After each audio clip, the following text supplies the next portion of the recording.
मैं बदनौर में हूँ और मेरे साथ मौजूद हैं मध्य प्रदेश शासन के उद्योग मंत्री बदनौर के विधायक राजवर्धन सिंह दत्तीगांव जी।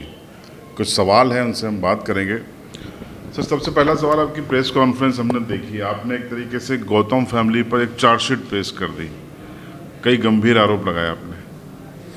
नहीं, मैंने बदौलत जी आरोप नहीं लगाए।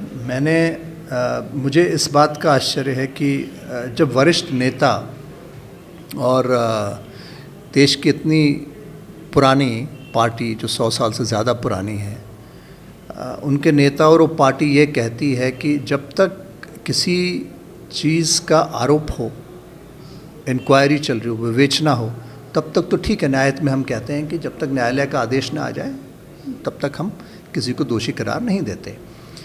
पर जब न्यायालय का आदेश आ गया, जैसे राहुल गांधी जी वाले केस में न्यायालय का आदेश आ गया, तो नियमानुसार उनकी लोकसभा की सदस्यता समाप्त हुई। यहाँ न्यायालय का आदेश आ गया और आदेश आने के बाद एक वरिष्ठ नेता ये कहते हैं कि इस दुख की घड़ी में हम उनके साथ हैं, संघर्षशील हैं, हम हमारी पार्टी के लिए संघर्ष कर रहे थे, इसलिए उनके खिलाफ ये कार्रवाई हुई। इस प्रकार का उनके बयान का मायना निकाला जाता है। तो थोड़ा दुख इसलिए होता है कि मुझे याद है जब कैलाश अग्रवाल का हत्याकांड हुआ था। कैलाश अग्रवाल हमारे बड़े जंबाज कार्यकर्ता हुआ करते थे, मैं कांग्रेस में था। कैलाश अग्रवाल कमलनाथ जी के अति प्रिय थे, बहुत खास थे। वो महामंत्री थे जिला कांग्रेस कमेटी के, वो नेता प्रतिपक्ष थे, धार में 3-4 बार के पार्षद थे, बहुत जुझारू थे, जमुना देवी के अति करीबी थे और वो जिला कांग्रेस के दावेदार भी थे, शायद विधायक के भी दावेदार थे संभवतः। उनकी इतनी निर्मम हत्या हुई। दिनेश मकवाना उनका ड्राइवर, 20-21 साल का, बहुत मुश्किल से, अभी शादी हुई थी उसकी, टुकड़े काट के उसका और उसको जला के, और ऐसा उसके शरीर तो मिला भी नहीं, पैसे उसका अंतिम संस्कार हुआ। उनकी जो पत्नी आज उनकी विधवा है, वो राघोगढ़ की बेटी है और हम मिलने गए, सब कुछ हुआ, तमाम प्रयास किए और उस केस में इनके भाई को सज़ा हुई है, वो ज़मानत पे हैं। अगर उस वक्त माननीय कांग्रेस के बड़े नेताओं का ये बयान आता तो समझ में आता कि हम उस परिवार के साथ हैं, हम कैलाश अग्रवाल की हत्या की निंदा करते हैं। अब उसी परिवार के हत्यारे, जो हत्यारे प्रमाणित हो गए, जिनको भी सज़ा हो गई, और पुनः उन्होंने क्राइम किया। और क्राइम भी क्या किया? कांग्रेस पार्टी के निर्वाचित जिला पंचायत सदस्य के घर जाके हमला। चंदन सिंह कांग्रेस पार्टी में थे, जिला पंचायत सदस्य थे और उनका घर बिल्कुल हाईवे पे है। वहाँ पुलिस भी खड़ी थी, पुलिस ने राउंड फायर किए हैं मौके पे। और उस घटना की वजह से, और वो जवाबदार पद पे थे तब, अध्यक्ष थे जिले के, उस घटना की वजह से लोग मरे, लोग घायल हुए, परिवार पीड़ित विचलित हुए। तो हम ये अपेक्षा रख रहे थे कि ऐसे वक्त तो उन पर अनुशासनात्मक कार्रवाई होनी चाहिए, क्योंकि वो कन्विक्टेड हो गए, लेकिन ये नहीं हुआ। और वही परिवार जिसको दुहाई दी गई कि वो कांग्रेस के लिए संघर्ष कर रहे थे भाजपा के राज्य में, इसलिए ये शायद हुआ, ऐसा नहीं है। सत्य ये है कि कांग्रेस के मुख्यमंत्रियों के कार्यकाल में उन पर, परिवार पर 20 गंभीर आपराधिक प्रकरण पंजीबद्ध हुए। कांग्रेस के मुख्यमंत्रियों के ही कार्यकाल में उस परिवार से लोग, उनके नाम गुंडा लिस्ट में 17 साल तक रहे।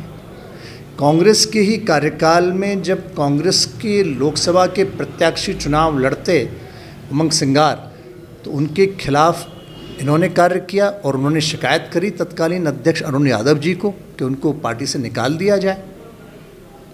और इसी परिवार के लोग, जो राजेंद्रसूरी बैंक, जहाँ छोटे छोटे मध्यम वर्गीय परिवार के लोगों ने अपने जीवन की जमा पूंजी उसमें रखी थी, वहाँ से बड़ा लोन लिया और वो लोन आज तक भरने को तैयार नहीं, जहाँ पे करोड़ों रुपया उनको जिला पंचायत के चुनाव में खर्चा करने के लिए है। और ये वही परिवार है जो जमुना देवी, हमारी वरिष्ठ नेता, शायद सबसे बड़ी आदिवासी नेताओं में रही, प्रदेश की उप मुख्यमंत्री, प्रतिपक्ष नेता रहीं, उन्होंने खुद इन पे आरोप लगाया। 2003 के कुक्षी के उपचुनाव में पार्टी विरोधी गतिविधियों के लिए इनको नोटिस दिया गया। निशा सिंगार, उमंग सिंगार की बहन, जब शांत हुई जमुना देवी, जो उपचुनाव हुआ, उस उपचुनाव में उन्होंने इनकी शिकायत करी। ऐसी तमाम सारी शिकायतें और सरकारी ज़मीनों पे कब्ज़े की बातें प्रकाश में उसके रिकॉर्ड हैं, अतिक्रमण हटाए गए। 400 BC का प्रकरण पे पंजीबद्ध हुआ, क्यों? क्योंकि इन पे क्रिमिनल रिकॉर्ड थे इस ज़िले में। इन्होंने दूसरे ज़िले के एड्रेस दे के, झूठे शपथ पत्र दे के तथ्य छुपाए, इनके लाइसेंस कैंसिल हुए, 420 के प्रकरण पे पंजीबद्ध हुए। ये इतनी तमाम सारी बातें, कैलाश अग्रवाल, दिनेश मकवाना का हत्याकांड, चंदन सिंह के घर पे जाके हमला, गुंडा लिस्ट में नाम, रायनसुरी बैंक का पैसा न भरना, ज़मीनों पे कब्जे, पार्टी के लोकसभा के प्रत्याशी के खिलाफ कार्य करना, जमुना देवी के खिलाफ कार्य करना, उनकी स्वर्गवास के बाद तो कम से कम उनका सम्मान करना था, तब भी उनके परिवार में निशा सिंगार के खिलाफ काम करना। ये तमाम सारी इतनी सारी बातें, मुझे नहीं पता कि कैसे कांग्रेस पार्टी के लोग इन चीज़ों को अनदेखा कर सकते हैं। इतनी सब बातें होने के बाद कैसे इन कृत्यों का समर्थन कर सकते हैं, ये दुख और चिंता का विषय है। मैंने एक इंटरव्यू लिया था प्रभात सिंह गौतम का, और उन्होंने ये कहा कि वो या उनके बेटे बदनावर से इस बार चुनाव लड़ेंगे अगर पार्टी आदेश देगी। ये भी कहा कि कमलनाथ जी और दिग्विजय सिंह भी उनके साथ हैं।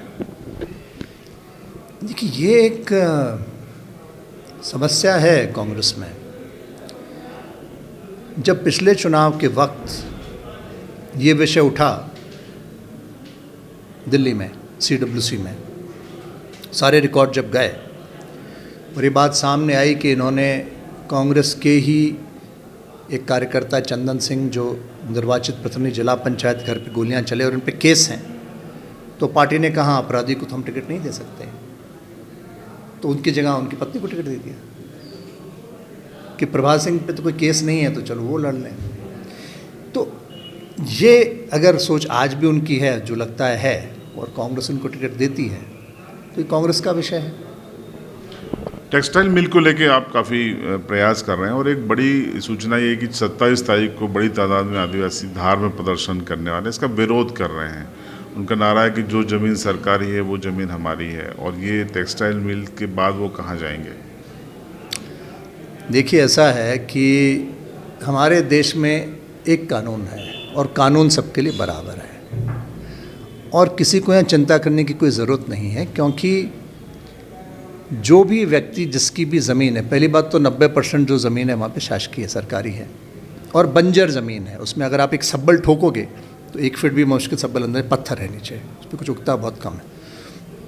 कुछ जगह जो हमने पाया ये हुआ है कि मान लो किसी की 2 बीघा ज़मीन थी तो उसने 10 पे और कब्जा कर लिया, कुछ ने यहाँ कब्जा कर लिया, ऐसे है। उसमें बहुत ही कम, कोई ज़्यादा कहीं है नहीं। और दूसरा ये है कि नक्सलवाद, अलगाववाद, विघटनकारी जो ताकतें हैं, उनको इस देश में आगे बढ़ावा दिया जाए या ना दिया जाए, ये इस देश और इस देश की जनता को तय करना है।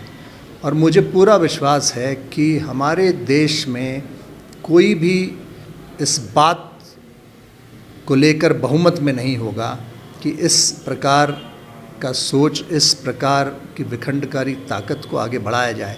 कुछ स्वार्थी तत्व इसमें हैं, इन स्वार्थी तत्वों को अपनी रोटियां सेकनी है, इनको विकास से कोई लेना देना नहीं है। ये कहीं भी कोई अवसर ढूंढते हैं और वहाँ उपद्रव फैलाने का प्रयास करते हैं। अब जब इतना बड़ा पार्क बनेगा तो उस पार्क में सबसे ज़्यादा रोज़गार तो वहीं के लोगों को मिलेगा। और अगर कोई ज़मीन मान लीजिए थोड़ी बहुत 5-10% किसी की अधिग्रहण में जाएगी भी, तो उनको नियमानुसार मुआवजा राशि मिलेगी या ज़मीन के बदले में ज़मीन मिलेगी। और ऐसे बहुत से लोग, हमने उनसे बात भी करी, उनसे निवेदन भी किया है कि अगर आपका अतिक्रमण है भी तो उसका पट्टा तो कभी आपको मिलेगा नहीं, ज़मीन तो सरकारी रहेगी। अब भदौरिया जी, मान लो आपकी ज़मीन पर मैं आके बैठ जाऊँ तो मेरी तो कभी होगी नहीं वो। तो उनको हमने कहा है कि आपको जो यहाँ रोज़गार मिलेगा उसमें हम आपको रोज़गार देंगे, और तब तक अगर आपकी आजीविका में कोई कठिनाई है तो उसमें भी हम आपको सपोर्ट करेंगे। लेकिन पूरे क्षेत्र की, पूरे ज़िले की, पूरे प्रदेश की जो आने वाली भविष्य की संभावनाएं हैं विकास की और रोज़गार की, उनको इस बात से शिथिल तो नहीं किया जा सकता कि किसी के मन में कोई कुविचार है या कोई किसी बात को लेके बेवजह उपद्रव करना चाहता है या कोई उसको लेके राजनीति करना चाहता है, और क्योंकि विधानसभा चुनाव कुछ महीने आगे है तो उसको लेके कोई विषय बनाना चाहता है। नियमानुसार सब होगा। राहुल गांधी का एक बयान आया था जब कि इस बार मध्य प्रदेश में हम 150 पार होंगे, और शिवराज सिंह जी ने मुझे एक इंटरव्यू दिया था, उसमें कहा कि हम 200 पार होंगे। आपका क्या दावा है?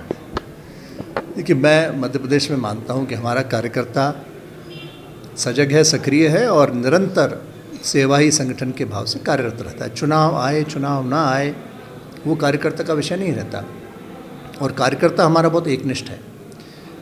दूसरी ओर कांग्रेस का कार्यकर्ता कहाँ है? पार्टी के साथ है या व्यक्ति के साथ है? कितनी कांग्रेस हैं कांग्रेस में? एक नेता की अलग, एक नेता की अलग, एक नेता की अलग, एक नेता की अलग। राहुल गांधी जी के सामने बहुत सारी चुनौतियां हैं। मैंने भी उनके साथ कई वर्षों काम किया, अच्छे व्यक्ति हैं, पर कहीं ना कहीं वो धरातल की वास्तविकता को समझने में चूक गए हैं, और शायद इसीलिए अमेठी भी वो हारे, और इसीलिए इतने सालों से उत्तर प्रदेश भी वो नहीं जीत पाए, और इसीलिए कई सालों से वो इस बात को नहीं समझ पाए कि नीचे ज़मीन पर जो हो रहा है और ऊपर जो उनको बताया जा रहा है उसमें कितना अंतर है।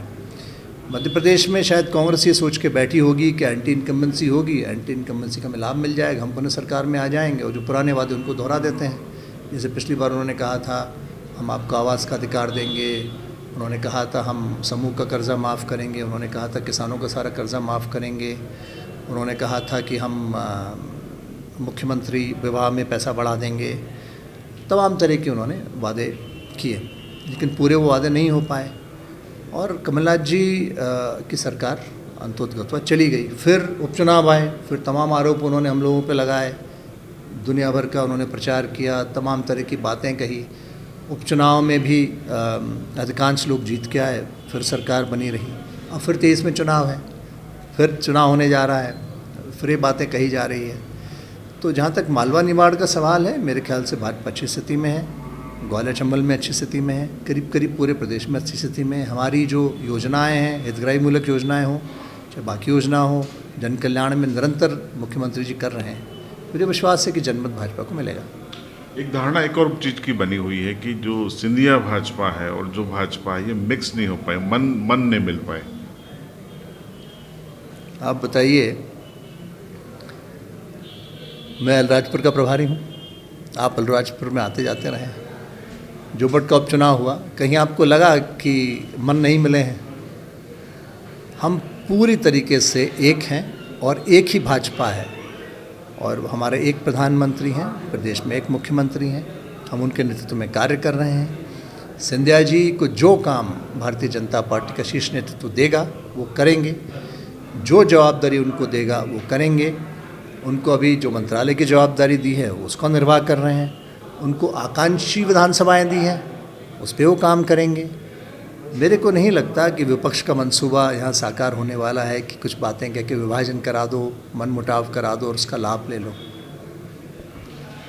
तो आपने दत्तीगांव साहब को सुना, इस इंटरव्यू पर आपकी राय कमेंट बॉक्स में ज़रूर दीजिएगा।